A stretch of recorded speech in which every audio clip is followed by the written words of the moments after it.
Hey guys, and welcome to Petrol Ped. I want to tell you a quick story about where my love of driving came from. I've been obsessed with cars since I was about this high. I used to love watching motorsport on the telly, and I used to love sitting in the front seat of my dad's car and he'd let me change gear for him, and I really could not wait until the day came that I was old enough to start driving for myself. In fact, I actually had a driving lesson on the day of my 17th birthday in a Peugeot 205. And I had a lesson a week, supplemented in between by my dad taking me out in his Peugeot 309 for practice. 10 lessons later and I passed my test and I was out into the big wide world, and my dad used to let me drive his 309 around. So my formative driving years were very Peugeot focused, and I look back very fondly on those times. I haven't actually driven a Peugeot since, and I can honestly say I don't think I've had my fire lit that many times by Peugeot since, not since the days of the mighty Peugeot 205 GTI and 309 GTI. I would still love one of those today, actually. And that is until last year. So when I first saw the car that's parked outside launch, I stood back and I thought, that is a good looking car. So I got in touch with Peugeot UK and they said, would you like to have one for a week? So they sent me a lovely press car, and this is the key to it, and it's parked outside, the Peugeot 508. And I reckon it's one of the best looking cars, certainly saloon cars, currently on sale today, and it's parked outside. So we want to take a look? Come on, follow me.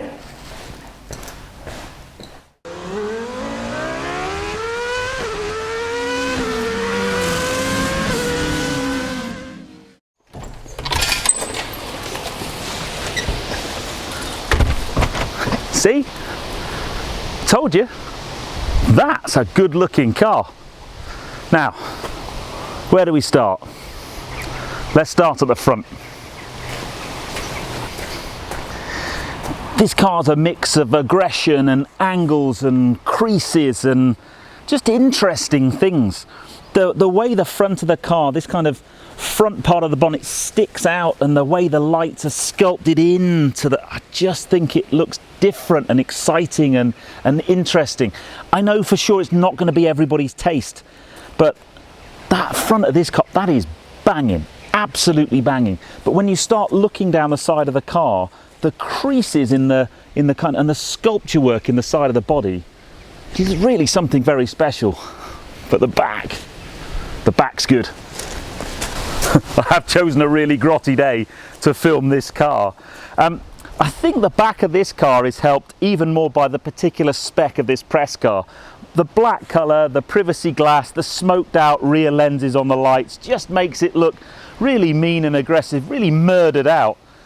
But the thing I love about this car, it's actually caused quite a bit of attention when you park up. I don't think it's a car people see that often, and it just looks that different and that quirky that people come up and ask what it is.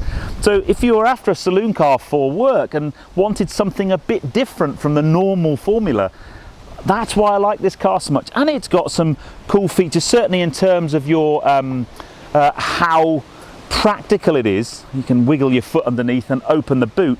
This boot is huge. I actually had 4 sets of wheels in here and luggage the other day. There's loads of space, so if you want a practical, this fastback shape, you think it would compromise the boot, but actually this makes it a really practical car. But it is pretty horrible out here. So let's jump inside, because inside there are some touches that really are very, very different. Push that button. Let's jump inside and get out of this horrible weather. Oh, that's better. Now, if my memory serves me right, the one thing I don't remember that fondly about the Peugeot 205 or 309 was the interior. It was a bit basic, but cars have come on a long way since then. This is like some kind of rocket ship. It's so different in here from anything else I've driven, and I'll need to talk about some of this when we go out on the road. Let me just put the car into life and start it up. First things first, you cannot get in this car without noticing the steering wheel and the dash. It's so different. It's tiny, tiny, tiny steering wheel, both that way, but most importantly that way, because the way you see that dash, which is more like a kind of integrated head-up display, is you look over the top of the steering wheel. And that's taken quite a bit of time to get used to, and certainly to get the right kind of position, because you need the steering wheel quite low. I've got quite long legs, so they tend to stick up a little bit that way. So it does take some getting used to, and you start, for the first, I don't know, few hours in the car, you kind of find yourself doing this. Once you get used to it, however, that dash is nice. The main kind of controls there, some of it I like, some of it I don't. These kind of buttons along here, they're like quick buttons to different functions. I quite like those, but I do find inside the MMI some of it is a little bit fiddly, and I'm not quite sure about the layout. I love the kind of shape of the gear selector, a little bit different. You've got some nice storage bins here. There's a get it open. There's a massive storage bin just there. There's a really nice sideways one for kind of phones, and what I've only just spotted actually is underneath this kind of flying center console is a wireless charge mat for your smartphone. So plenty of places to put stuff. The door bins are big enough for bottles, and these two cup holders are big enough for a big water bottle as well. Everything else in the cabin, the interesting choice of materials is kind of like this sort of faux weave type carbon fibre. I quite like that.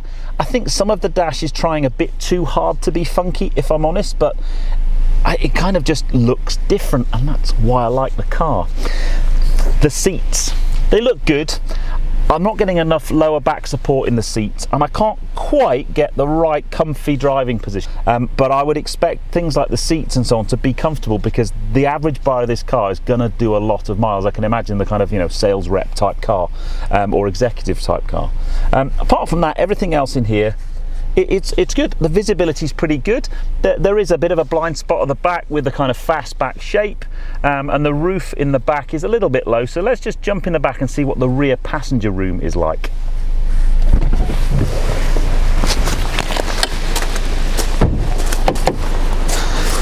Oh, okay. Now, in the back, you don't have quite as much room as you'd think. I mean, I'm a tall guy, so there's enough room. I'd sit in here quite happily for a longer journey. As I said, my seat is quite a long way back. Headroom, surprisingly, isn't too bad at all.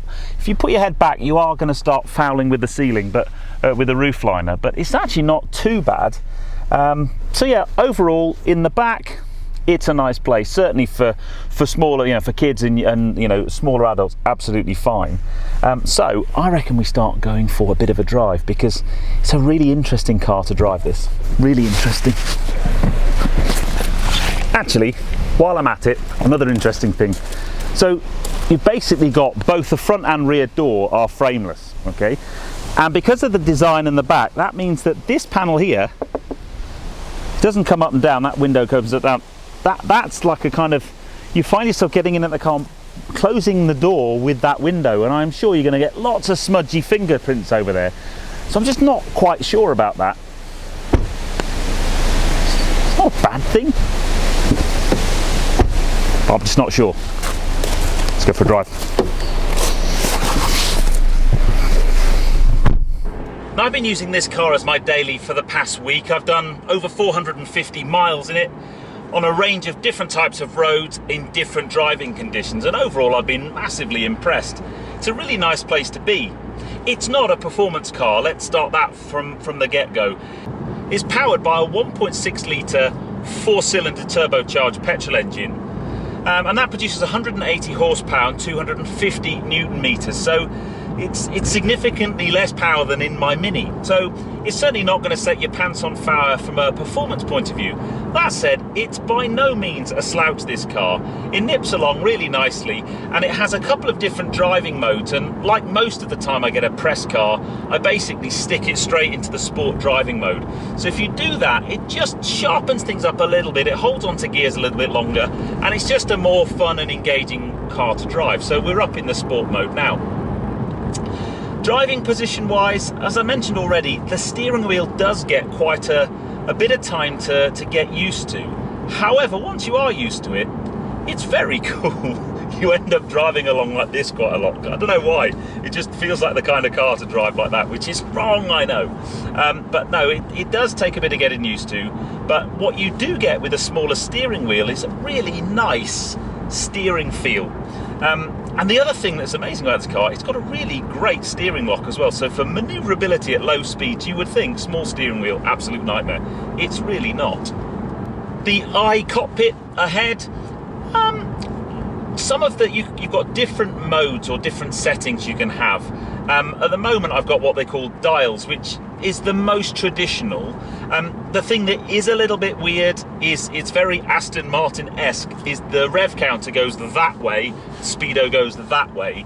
That takes a little bit of getting used to. The other views you have, and you can personalize them, for me I think they're just trying just a little bit too hard, but I kind of, it is quite quirky and quite funky, and a couple of the way the rev counter shows on a couple of the displays is quite cool. You just toggle a little switch on the steering wheel and you can kind of get into some quite funky ones. The driving mode one is quite good because it literally just it's just all about, there's the car, there's the speed, off you go. I've got heaps of toys in this car.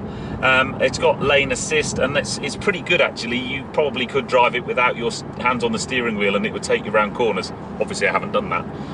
It does get a bit annoying sometimes. It's on as a standard feature, so you can just turn it off when you get in the car if you want to. And then I've got auto lights and auto wipers and auto full beam. So you kind of don't really need to do a great deal when you're in the driver's seat. What I would say is, I'm sure once it's your car and you drive it for a bit, you get to know what all the buttons do, but because of the way the steering wheel is designed, you can't actually see the cruise control and driving speed adjustment on stalk there at all from here, even if you kind of move around, but you kind of just, I guess, get to know what each of those buttons does. All right, let's push on a little bit. In sport mode, the gearbox is far more responsive. And then, as I said, this little steering wheel just gives you a really nice sporty feel to the car. It's got a pretty decent pull out of the corners, and the car revs out all the way through. The red line's only about 6, it does not a very high revving engine. If you want to, you can go to the paddles.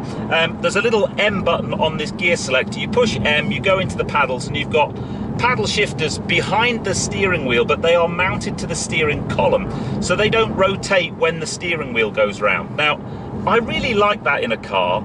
However, for me there's one fundamental flaw with these paddles, and that is they are not long enough. Because if you have any kind of lock on, so if your hands are like here, so you're mid-corner and you need to change, because the paddles aren't moving with the steering wheel, you're kind of suddenly at a point where you can't actually make a change. You have to adjust your hand position, find the paddles and make the change. So I think if you're going to have paddles mounted to the steering column, you need to kind of do what they do in something like an Alfa Giulia, where you have really long paddles. Not only do they look really cool, but it means that when you are on lock and you need to change gear, you've got access to a paddle. Or you put them on the back of the steering wheel, like in my Audi, for example. So that would be my main comment with going to the paddles. As it happens, I honestly haven't driven the car on the paddles that much. It just doesn't feel like the kind of car you want to do that in. It's a more relaxing car than that. This car, for me, I think it's more about looking cool and being in a nice place, rather than, you know, going down a road like a bat out of hell. I just don't think it's that kind of car. I would love to see what would happen if Peugeot did a kind of GTI, or remember, if I'm going back to my 205 309 days, remember the 405 MI16x4? What a thing that was. And then they did a Pikes Peak version of it. Can you imagine a Peugeot 508 MI16x4? That Peugeot would be very cool.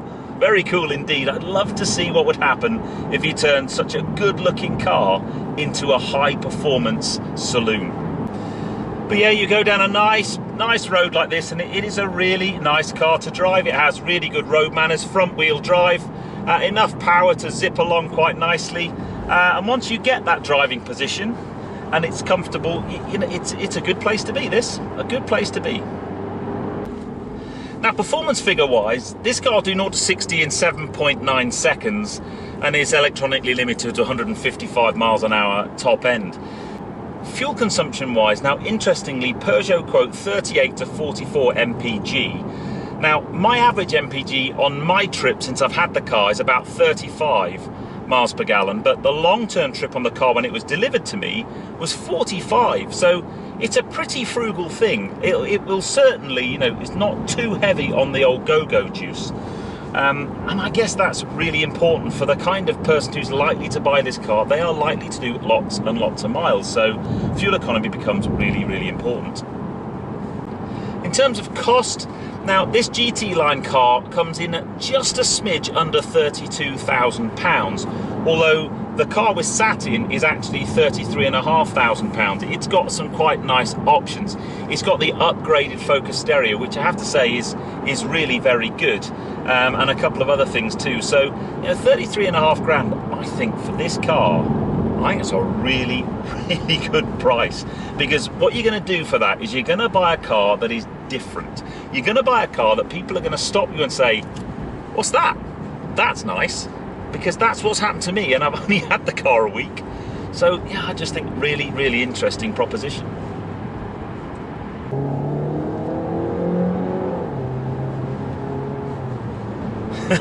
So what are my final impressions of the Peugeot 508? Well, happy to report my first Peugeot experience in probably 30 years is one I'll remember for some time. I've really, really enjoyed my time with this car. As I've mentioned about 4 times in this video, I just think it looks great from the outside. I just think it's different and challenging in a really good way. Interior wise, again, just some nice things that have been done differently. Is the car without flaws? Of course not. There are some things that I'm not that comfortable with. The steering wheel is great and you do get used to it, but it is a bit jarring. It does take time. The paddles on the gear shift, they need to either be on the steering wheel or they need to be longer. And then there are some elements of the MMI that might be done differently, I think. But on the whole, a really, really good car. And I think for the money, certainly this GT line trim, you end up with a product and a car that really, really is a nice place to spend lots of time in. And after all, for this segment, I think that's really important. So if you are in the market for a saloon kind of fastback style car for lots of motorway miles, and you're looking at the normal Audi fare, your 3 Series, your A4, A5, that kind of thing, your kind of CLK Mercedes, then maybe you should look over to the French. Maybe you should look at the Peugeot 508. Give it a go. You might like it. I certainly have. I need to say a huge thank you to Peugeot UK. This is my first press car from Peugeot. It's great to strike up relationships with new brands and get access to new cars, so I hope it won't be my last Peugeot. And I hope you've enjoyed it. I like to try and bring a range of different types of cars. You know, I do like my sports cars and my high performance things, but every now and again you want a car just for a normal person who's going to do a normal job and do normal driving, and that is this car. But if you've enjoyed it, please give me a thumbs up. Comments below are always welcome, and if you haven't done so already, please subscribe to Petrol for plenty more content to come, and I'll see you on the next film, guys. But you take care, drive safe.